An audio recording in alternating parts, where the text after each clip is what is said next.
dreamers, and welcome back. I am so excited for today's video. I am going to be showing you some of my favorite and rarest items in my collection. This was very difficult because I have so many favorites. It's almost like choosing my own children. However, in terms of rarity, I choose items that are just rare on the market in terms of auctions, and also rare in terms of the limited edition that they were released. We have a lot to do today, so let's get started.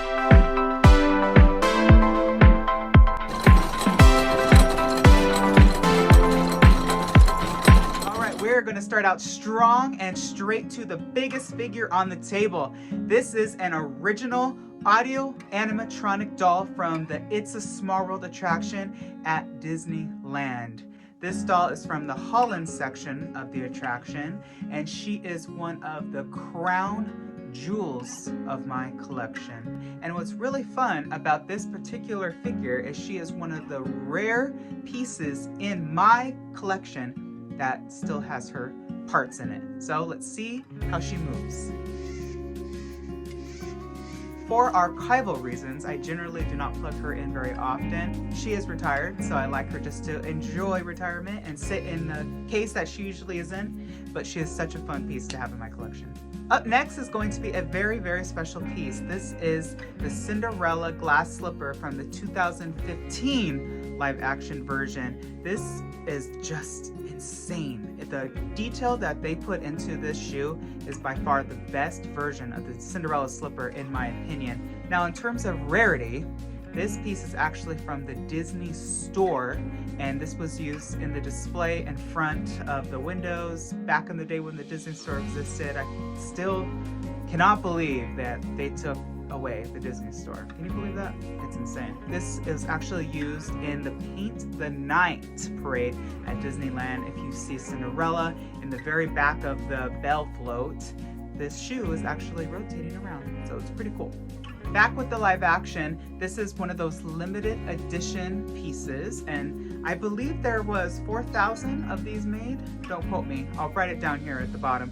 And this is Aladdin's Lamp from the 2019 version of the live action of Aladdin. By far, one of my most favorite live action remakes. This version of Aladdin was just perfect. The casting, the costumes, the songs, it was brilliant. And I love what they did with the lamp. I love the beautiful embroidery. I liked actually the handle. So in the original, I believe it just cuts off like that. So they really went all out with this new little swoop. And I think the lid comes off. This is a really fun piece. I actually got this at Disneyland during the movie's premiere. I'm so thrilled to show you this next piece. It's my favorite clock in my collection. This is Cogsworth from the 2017 live action remake of Beauty and the Beast. This thing is huge and he is heavy, and it is absolutely gorgeous. Every inch of this clock is just detailed to the max. They left no corner undesigned. Everything is just beautifully handcrafted. I love the door in the back. It's very gothic and medieval, but it has such an elegance. It's timeless. I love the face. This clock is stunning. And in terms of rarity, there was 2,000 of these released. Let's jump back into the theme parks, and we're gonna look at a Tiki Room prop. Now this is from the Walt Disney's Enchanted Tiki Room in Disneyland, and this is actually, I think they're called Tahunga babies because it comes from the Tahunga god or tree, and this figure actually has usually a huge bouquet of flowers. Then it lowers down from the tree, and there's probably 4 or 5 of these in that tree along with other ones, and this is so cool. Look at this design. I actually had the honor of repainting this because he was pretty messed up when I got him. He's kind of scary, but in a cute way. What do you think? I really was debating whether I was going to put him outside or not, kind of hanging as a wind chime. What do you think? Should I do that? Like make little like bamboo sticks under him so he could be a wind chime outside? Let me know. Up next, we are back in the parks, and we are going to be visiting Pirates of the Caribbean. This is the pirate with the key, most famously, and he is by far one of my most favorite heads that I own from the attraction. Look at this guy. Look at his face. He is wicked, isn't he? I love his design, his mustache. He is by far one of the most rare pieces I own in my collection. Look at this hat, look at the design, look at all the feathers. He's old, he's amazing, and I have a really fun story to tell you about this animatronic. Story time. Let's head back in time to 2015, 2016. I was working on Pirates of the Caribbean overnight. I remember I started at 3 a.m. and I was painting a lot of figures, just touching them up for the day. And I remember I was kind of running late because that one figure, the silicone had ripped, and I was trying to really repaint it to make it look real. These things move 12 hours a day, 365 days a year, so they're constantly ripping. I don't know what happened. The lead or the maintenance people turned on the animation of the figures, but not the sounds.